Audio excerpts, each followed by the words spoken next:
vamos aclamar. O Senhor esteja convosco. Ele está no meio de nós. Proclamação do Evangelho de Jesus Cristo segundo Lucas. Glória a vós, Senhor. Naqueles dias, Maria partiu para a região montanhosa, dirigindo-se apressadamente a uma cidade da Judéia. Entrou na casa de Zacarias e cumprimentou Isabel. Quando Isabel ouviu a saudação de Maria, a criança pulou no seu ventre e Isabel ficou cheia do Espírito Santo. Com um grande grito exclamou: Bendita és tu entre as mulheres e bendito é o fruto do teu ventre. Como posso merecer que a mãe do meu Senhor me venha visitar? Logo que a tua saudação chegou aos meus ouvidos, a criança pulou de alegria no meu ventre. Bem-aventurada aquela que acreditou, porque será cumprido o que o Senhor lhe prometeu. Então Maria disse: A minha alma engrandece o Senhor, e o meu espírito se alegra em Deus, meu Salvador. Palavra da salvação. Glória a vós, Senhor. Pelas palavras do Santo Evangelho, sejam perdoados os nossos pecados. Amém. Podemos nos sentar. Celebramos hoje esta festa em memória latina. Temos sangue latino, suor latino, memória latina, uma mãe latina. É a delicadeza de Deus ao longo da história, desde o primeiro momento em que nos deu Maria por mãe na cruz, fazê-la ser a nós um rosto, sobretudo nos momentos mais difíceis. Para cada crise sobre a natureza de Cristo, há uma Theotokos. Para cada risco de perecer no meio das guerras, há uma Senhora do Rosário. Para cada dúvida sobre o valor da humanidade, há uma Senhora da Assunção. Para cada enfermidade, há uma Lourdes. Para cada mudez e ensurdecimento, há uma Senhora da Piedade. Para cada pesca infrutífera, há uma Aparecida. Para cada clamor que sobe da terra, nas dores dos oprimidos, que não tem quem por eles olhe, há uma Guadalupe. É muito tocante a história da sua aparição. Um índio, rezando pelo seu tio, índio Juan Diego, ele passa e vê uma virgem que lhe aparece, pede para que lá se possa construir um santuário, e ele, assim, um pouco ressabiado, num outro momento escolhe dar voltas para não encontrar de novo a Virgem, e ela o encontra na curva. Ele, um pouco com medo de que o bispo da cidade não acreditasse na aparição da Virgem, e também porque tinha que correr para ir até o seu tio doente. Recebe dela o chamado de pegar algumas rosas no topo da montanha, considerando que era tempo de inverno. Coloca as rosas sobre o seu manto, a sua tilma, e ao apresentar-se diante do bispo um pouco descrédulo, mostra-lhe as rosas e já não há mais rosas, mas o manto esculpido da Virgem Maria. Há muitos mistérios por detrás deste manto de Nossa Senhora de Guadalupe. A maneira com a qual a tinta repousa sobre estas fibras que já deveriam ter deixado de existir em condições normais, porque trata-se de fibra vegetal, que não costuma permanecer durante muito tempo, facilmente se degrada. Uma análise do rosto da Virgem Maria tem os traços indígenas, traz no seu manto exatamente aquelas que eram as constelações no momento em que aparece, uma fita indicando que se tratar de uma mulher grávida, e as cores próprias das princesas maias indígenas. Quando se olha a fundo no olhar de Juan Diego, uma análise permite ver aquela cena, quer dizer, o que é que acontece, que Juan Diego vê no momento em que se atilma e Nossa Senhora manifesta este gracioso milagre. Uma delicadeza de Deus para que não nos esqueçamos que temos mãe. E toda a liturgia de hoje passa por esta maternidade, porque o Deus de Israel tem uma fixação com úteros, porque, por consequência do pecado, os úteros se tornam secos. Este é o nome de nossa primeira mãe, conforme nos faz notar o relato simbólico do livro do Gênesis, Yev, a mãe dos viventes. Este é o nome dela e também o nome do Deus de Israel.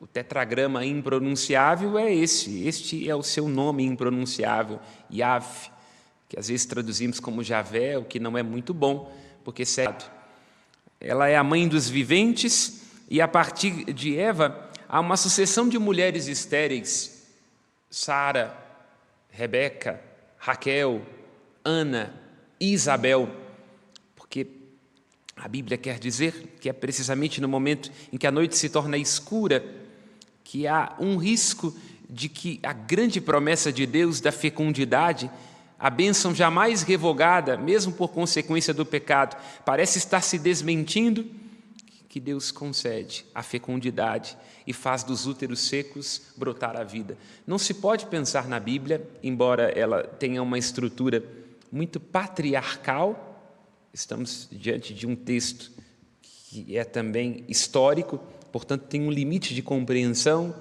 um condicionamento histórico que está situado naquilo que a gente chama na exegese de Sitzenleben, tem um contexto vital. É revelação, é palavra de Deus, é uma mensagem perene, mas também traz elementos imperfeitos transitórios. E aqui não sou eu que estou dizendo, para que não me chame de padre comunista, mas é um documento do Vaticano II que é a Dei Verbum, que é uma constituição dogmática. A Bíblia, diz a Dei Verbum, tem elementos imperfeitos e transitórios que caducam com o passar do tempo, embora permaneça a sua mensagem de salvação, esta sim perene, na medida em que é interpretada, resguardando-se o sentido unitário da fé, a tradição viva da Igreja e resguardando-se a analogia. Pois bem, não se pode pensar o Antigo Testamento senão a partir destes úteros secos e dessas mulheres que clamam a graça divina e assim exercem um sacerdócio, não ministerial. Há um condicionamento, evidentemente, do ponto de vista, não há sacerdotisas no Antigo Testamento e, ao que tudo indica, não era esse o desejo de nosso Senhor Jesus Cristo ao chamar apóstolos apenas homens. No entanto, há inúmeras mulheres que fazem uma função sacerdotal, um sacerdócio para a vida que é negado aos homens. Um homem, assim dizemos, tomando aqui cuidado para não ser preso, estou dizendo homem do ponto de vista biológico, o que é o gênero e os desdobramentos que assim se faz, um pouco por compreensão de novos tempos, mas um pouco também por histeria ideológica. Mas um homem, no sentido biológico, um homem que tem gônadas masculinas para não corar ninguém de vergonha, não pode dar à luz.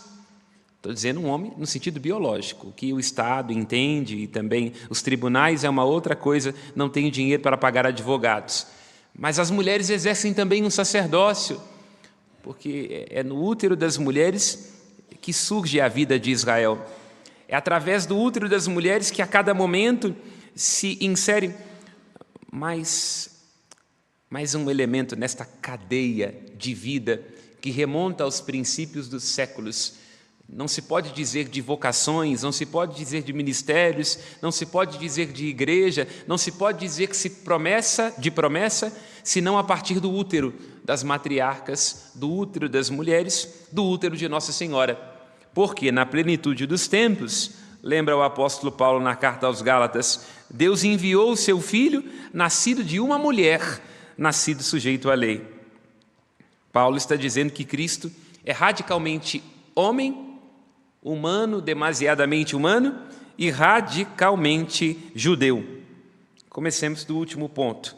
Nascido sujeito à lei para resgatar os que estavam sujeitos à lei, porque nós, ainda que cristãos, somos devedores da tradição de Israel. O Messias vem antes de tudo como uma promessa às ovelhas perdidas da casa de Israel. Não obstante nós possamos dizer de sementes do verbo, de inspirações místicas em outras religiões, é no seio do judaísmo que brota a revelação do Deus, a que chamamos Pai, por graça do Espírito Santo. Portanto, as promessas de Deus são irrevogáveis, lembra o apóstolo Paulo. É particular o carinho que Deus tem para com os judeus, e isto jamais será revogado. Eles são o povo da primitiva aliança, os primeiros constituídos e portadores desta revelação. Paulo está dizendo, o Messias nasce nesse contexto, sujeito a esta lei como judeu. Agora nasce de mulher, nasce de um útero. As suas fibras são tecidas no cuidado secreto de um amor materno.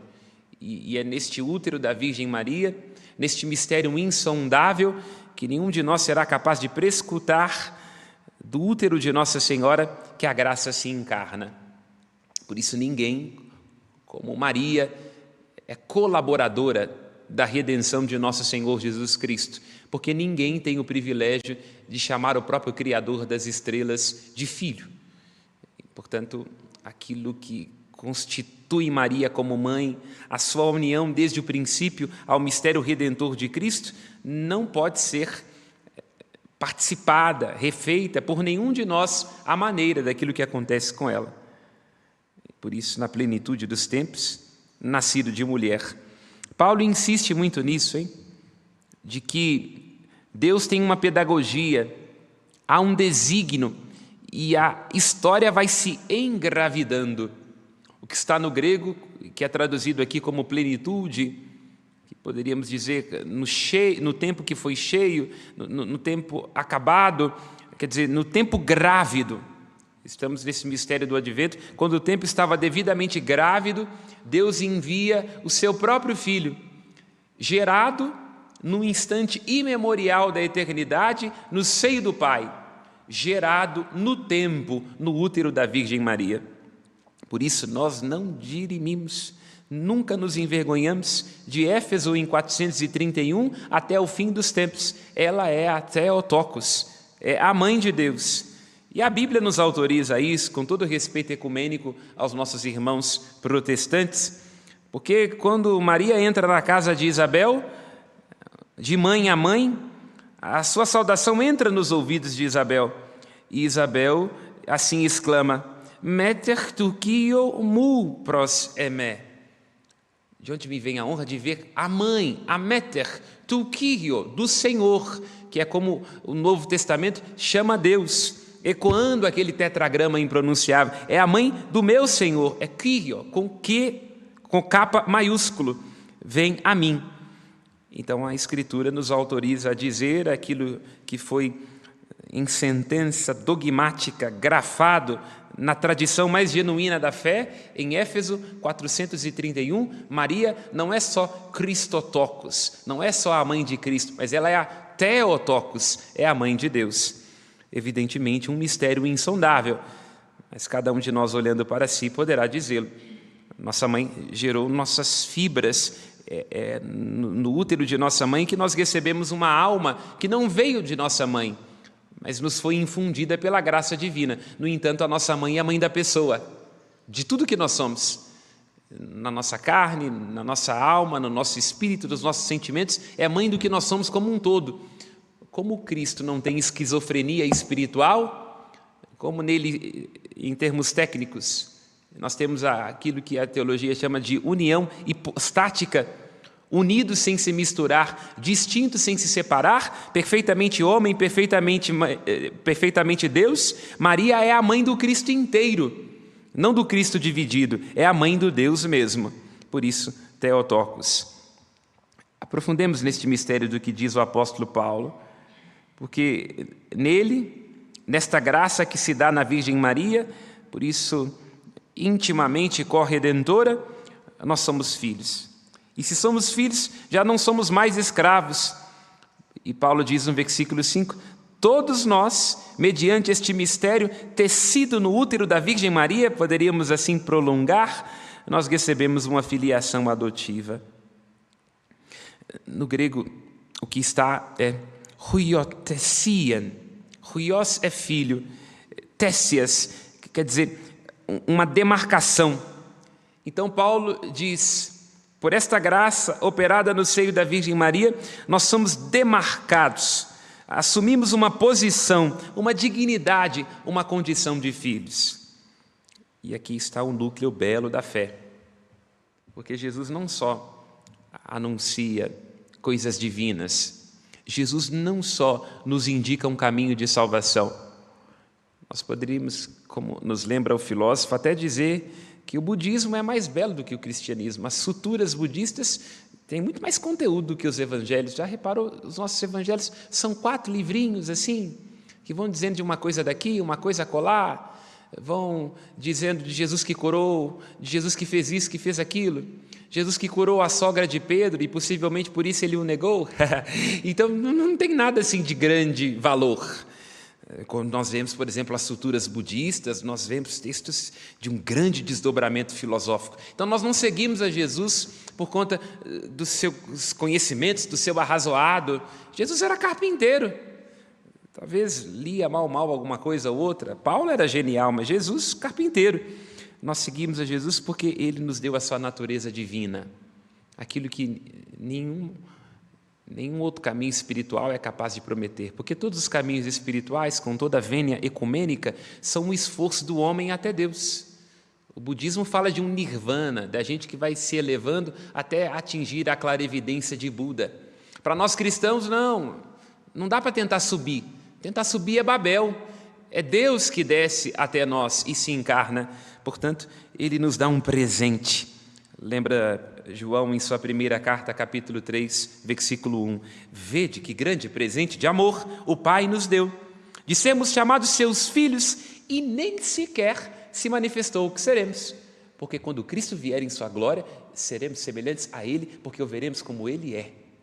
Olha o que João diz, é um grande presente de amor. Nós sermos chamados filhos, porque a imagem do Cristo vai se plasmando em nós e nem sequer se manifestou o que nós seremos, porque um dia nós o veremos face a face e aí se completará a obra da salvação. O Cristo está se formando em nós. Lembra Paulo alguns versículos à frente, na carta aos Gálatas, capítulo 4. Por isso que a gente cola com Maria. Como os jovens dizem hoje em dia, poderíamos atualizar. Maria hoje, se estivesse aqui, seria das quebradas e diria, cola comigo que você brilha. Então, se o verbo se encarnou na história, em primeiro lugar com ela, o verbo continua se encarnando em nós, se formando em nós pela intercessão da Virgem Maria. É só colar com ela que a gente brilha, porque o Cristo está sendo formado em nós. E o apóstolo diz, se somos filhos, nós somos também herdeiros, graças ao Espírito Santo que foi derramado em nós. O amor de Deus foi derramado em nós, nossos corações. Lembra Romanos 8,16? Graças ao Espírito que nos foi dado. Fomos feitos filhos de Deus, mas na cruz, volto a este ponto, também filhos da Virgem Maria. Não vamos imaginar que, tendo muitas coisas para poder dizer na hora da cruz, o Cristo estivesse apenas indicando a João que cuidasse da mãe, do ponto de vista daquelas burocracias do INSS, daquela coisa de ajudá-la a não cair. Não, Jesus deu Maria como mãe da igreja que nascia. E deu João, porque é o único discípulo que estava lá, não é? Mas em João estávamos todos nós. Ela acalenta naquele momento a igreja que está nascendo. Ela é a nova Eva, por isso chamada no Evangelho de João de a mulher, a Guiné. Por quê? Porque ela está restaurando aquilo que a desobediência de Eva fizera perder.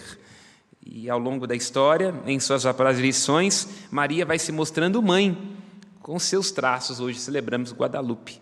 Ela tem os fenótipos, as características de uma índia. É uma mãe do céu morena, como canta o Padre Zezinho em uma de suas belas canções. Já quase terminando esta reflexão, insistindo nesse ponto da maternidade, Maria, diz o Evangelho de Lucas, capítulo 1, versículo 39, parte apressadamente. Lembro-me aqui do que dizia a irmã Benigma, quem ama tem pressa, não adia. Às vezes a gente fica adiando, não pode ser agora, não é para mim, Deus espera mais um pouquinho, o outro também. Não, quem ama tem um senso de gravidade e de urgência, porque não está preso a si, mas se entende como um veículo das graças de Deus, deve transbordar. Ela parte apressadamente para ajudar a sua prima.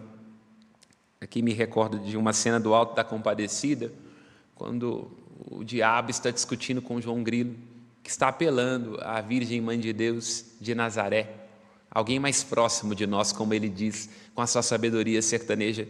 Na hora que João Grilo termina o poema, invoca o nome da compadecida, o diabo diz: lá vem mulher, mulher em tudo se mete. É isso, né? Maria, ao longo da história, para a infelicidade do diabo, está o tempo todo se metendo em nossas coisas, passando à frente, cuidando de nós. Ela diz a Juan Diego: acaso não estou aqui? E sou a vossa mãe? Nos momentos de tribulação e de aflição, a gente tem que se recordar disso, que tem hora que eu tenho a impressão de que, como diz João Grilo falando do diabo, a gente pensa que é filho de chocadeira, não confia, se desespera, não recorre à Mãe de Deus, e ela diz de novo o que diz a Juan Diego: acaso não estou eu aqui, que sou a vossa mãe? Agora, é preciso terminar dizendo, qual que é a diferença desta mãe que parte apressadamente e que cuida de nós, desta nossa mania de ser enxerido? Por que é que Maria, como é próprio de mãe, partindo apressadamente, querendo cuidar, sempre se envolvendo, tem diferente de nós? Há um risco, hein? Como lembra Lacan, a gente às vezes se perde do amor, nós humanos. Aí queremos amar por dois, sofremos sozinho, não é? Como ele diz, amar é dar o que a gente não tem ao que o outro que não nos pediu. Tomemos cuidado aí com essa medida de amor. A gente fica querendo dar para o outro que a gente não tem e o outro não nos pediu, e aí sufoca. Tem mãe que sufoca os filhos. É tanto carinho, é tanta proteção que não deixa o filho crescer, aí fica um Peter Pan. Ela cria direitinho para fazer a vida da nora um inferno, né? Meu bebê, né? Não bebê, não, um capeta batizado, o que a senhora criou. Aliás, a senhora não, evidentemente, a sua vizinha. Mas Maria, em sendo cuidadosa, ela não é uma enxerida. Por quê? O que ela bota no meio? O Cristo. Isabel diz: logo que a tua saudação chegou aos meus ouvidos, a criança pulou de alegria. Ela coloca no meio o Cristo, o seu espírito. Quem Maria saúda, ela vai para servir Isabel e não a si mesma. Não vai para dizer das suas coisas, mas vai para cuidar de Isabel, a sua prima. Por isso parte apressadamente. E o que ela diz? Ela não vai dizer da vida dos outros. Ela fala do Deus que realiza maravilhas. Aprendamos de Nossa Senhora, da Virgem de Guadalupe. Não é que a gente vai ficar se metendo na vida dos outros. Quando a gente se mete na vida dos outros, significa que a gente não está ocupando da nossa. Quem que tem que ficar no meio? O Cristo e o seu Espírito. A quem nós devemos saudar? Devemos saudar os outros e não sermos ciosos da gente mesmo, cuidando só do que é nosso, mas nos preocupando com aquilo que falta aos outros, como Maria se preocupou com a sua prima. Botar Jesus e o Espírito no meio, saudar os outros e não apenas a nós mesmos, e temos que dizer das maravilhas do Senhor, e não de nossas murmurações, dos nossos ressentimentos e de nossas críticas. Louvado seja nosso Senhor Jesus Cristo. Para sempre seja louvado.